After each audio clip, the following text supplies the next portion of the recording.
عبداللہ بن عمر رضی اللہ تعالیٰ عنہ فرماتے ہیں کہ میں مدینہ منورہ سے نکلا ایک سفر کے لیے. میں نے کچھ کھجوریں، کچھ سرکہ، کچھ خشک چیزیں ساتھ رکھ لی کیونکہ سفر لمبا تھا. فرماتے ہیں کہ میں ابھی کچھ فاصلہ میں نے مدینے کا طے کیا تو ایک صحرا آیا. دوپہر کا وقت ہو گیا تو میں کھانا کھانے لگا. رمضان کا مہینہ نہیں تھا، محرم سفر کے ایام چل رہے تھے.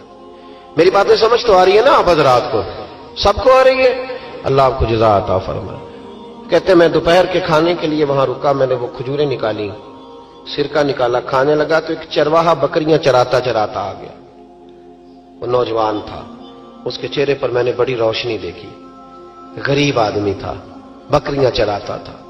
ہم لوگ بھی جب کھانا کھانے بیٹھتے ہیں تو کوئی آ جاتے ہیں تو اس کو دعوت دیتے ہیں، بھئی آ جا تو بھی کھانا کھا لے. کہتے میں نے اسے کہا کہ میاں آ جا روٹی کھا لو. کہنے لگا نہیں، اللہ آپ کو جزا دے، میرا دل چاہتا تھا کہ کوئی میرے ساتھ کھا لے. اللہ کے بندوں کی خواہش ہوتی ہے نا کوئی مہمان مل جائے. فرماتے میں نے دوبارہ کہا بھئی آ جاؤ کھا لو. کہنے لگا نہیں حضور اللہ آپ کو جزا دے. میں نے دوبارہ تیسری دفعہ اصرار کیا، میاں تھوڑی سی کھا لے. کہنے لگا حضور اصرار نہ کرے، میں نے روزہ رکھا ہوا ہے. آج مزدور جو ہے نا ان سب نے رٹا لگا کے یہ سبق یاد کیا ہے کہ میں چونکہ محنت کرتا ہوں تو میں نام ہی رکھوں تو خیر ہے. رمضان کے روزے بھی مزدور چھوڑ دیتے ہیں.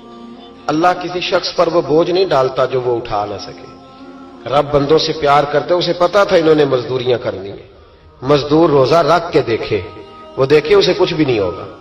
حضور نے تو کہا صوم تصحو، تم روزہ رکھو اللہ تمہاری صحت میں اضافہ کر دے گا.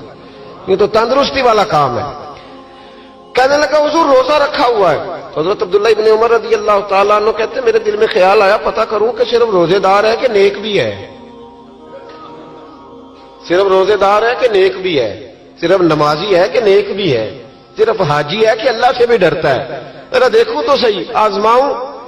آپ فرماتے میں اٹھ کے قریب گیا، کھانا میں نے کھا لیا تو بکریاں تھی اس کے پاس. 300-400 بکری چرا رہا تھا. تو ایک بکری کی پشت پہ میں نے ہاتھ پھیرا. میں نے کہا بیچو گے؟ بیچو گے بکری؟ کہنے لگا حضور میں چرواہا ہوں، دیہاڑی پہ کام کرتا ہوں، مزدوری لیتا ہوں، ان کا مالک تو کوئی اور ہے. تو آپ فرماتے میں تو پہلے دیکھنا چاہتا تھا کہ نیک بھی ہے کہ نہیں. تو میں نے اسے کہا کہ بکریوں کے مالک سے کہہ دینا ایک بکری بھیڑیا لے گیا ہے، کہہ دینا مالک سے. تو آپ فرماتے جب میں نے اسے دیکھا نا تو غریب تھا، پھٹے ہوئے کپڑے تھے. دامان توکل کی یہ خوبی ہے کہ اس پر پیوند لگے ہوتے ہیں پر دھبے نہیں ہوتے. آپ فرماتے ہیں کہ میں نے کہا کہ کہنا کہ بھیڑیا لے گیا تھا. فرماتے ہیں کہ اس کا میں نے چہرہ دیکھا تو داڑھی پر ریت پڑی ہوئی تھی، سر پہ ریت تھی، کپڑے پرانے تھے، مکان بھی کچا ہوگا لیکن اس کے نظریات اتنے پختہ، باتوں میں اتنا اثر. فرماتے اس نے غور سے میرا چہرہ دیکھا اور پھر اس نے بکریوں کو چھڑی ماری اور بکریاں چلنے لگیں. وہ میں نے کہا میرے سوال کا جواب نہیں دیا. تو کہنے لگا حضور میں بکریوں کے مالک کو تو کہہ دوں گا بھیڑیا لے گیا ہے،